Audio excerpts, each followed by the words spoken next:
Ishi bilanoq tanasidagi barcha jarohatlar mo'jizaviy tarzda bitib ketdi. Qiz shokda edi. Shundan so'ng u o'zini Luna deb tanishtirdi. Lekin u Yuyaga qarab, "Men shunchaki o'rmonda mashq qilayotgandim. Kutilmaganda goblinlar hujum qilib qoldi", deb ko'zini qisib yolg'on gapirdi. Yuya uni qutqarish uchun butun boshli maxluqlar to'dasini yanchib tashlaganini bilib, Luna unga chin dildan minnatdorchilik bildirdi. Lekin qiz qiziqib, "Sen bu dahshatli o'rmonda nima qilyapsan?"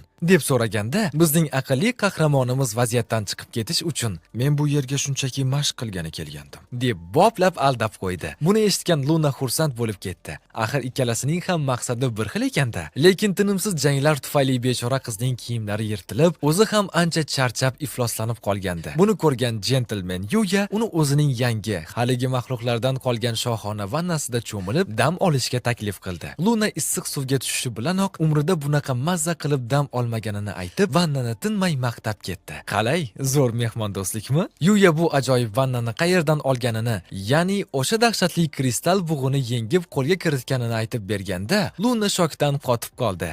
Axir u maxluqning qanchalik kuchli ekanini yaxshi bilardi-da. Shuning uchun Luna darhol Yuyaga yalinib, keyingi sarguzashtlarda unga hamroh bo'lishini iltimos qildi. Bizning ko'ngli bo'sh qahramonimiz esa shunday go'zal qizni bu yovvoyi maxluqlarga to'la o'rmonda yolg'iz tashlab keta olmasdi. Shuning uchun darhol rozi bo'ldi. Buni eshitib Lunaning boshi osmonga yetdi. Ertasi kunidanoq Yuya uning sodiq kuchiga Night va Luna birgalikda o'rmondagi maxluqlarni boplab ovlashga kirisha ketishdi. Tushlik payti kelganda esa hammalari birgalikda mazza qilib ovqatlanib, kuch yig'ish uchun tanaffus qilishdi. Jamoaviy ish degani shunaqa bo'ladi-da. Yuyaning yordami bilan Luna endi goblinlar bilan jang qilishda o'ziga ancha ishonib qolgandi. Yuya ham uning o'z simli qurolini qanchalik ustalik bilan ishlatishini ko'rib qoyil qoldi. Lekin afsuski, ularning bu ajoyib sarguzashtlari bugun o'z nihoyasiga yetish kerak edi. Chunki ertaga Yuya sinfdoshlari bilan lagerga ketishi shart. Buni eshitgan Luna rosa xafa bo'ldi va u bilan qandaydir esda qolarli xayrlashuv qilmoqchi bo'ldi. Kechqurun Yuya charchog'ini chiqarish uchun vannada o'tirganda, kutilmaganda Luna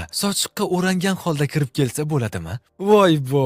Yuya uyalganidan qip-qizarib ketdi. Qochishga joy qidirib qoldi, lekin Luna unga yaqinlashib, shu o'tgan ajoyib kunlar va yordami uchun chin dildan rahmat aytdi. U Yuya bilan o'tkazgan vaqtlarini hech qachon unutmasligini va undan umuman ketgisi kelmayotganini aytib, yig'lab yuborayozdi. Ayni shu romantik va biroz uyatli vaziyatda Lunaning sochig'i tasodifan yechilib ketdi. Yuya darhol ko'zini chirt yumib, "Kiyimingizni to'g'irlab oling", deb baqirib yubordi. Luna nima bo'layotganini tushunib, uyalganidan yuzi anordek qizarib, darhol yashirinib oldi. Ana xolos, anime qahramonlarining odatiy sarguzashtlari. Ertasi kuni ertalab Yuya sinf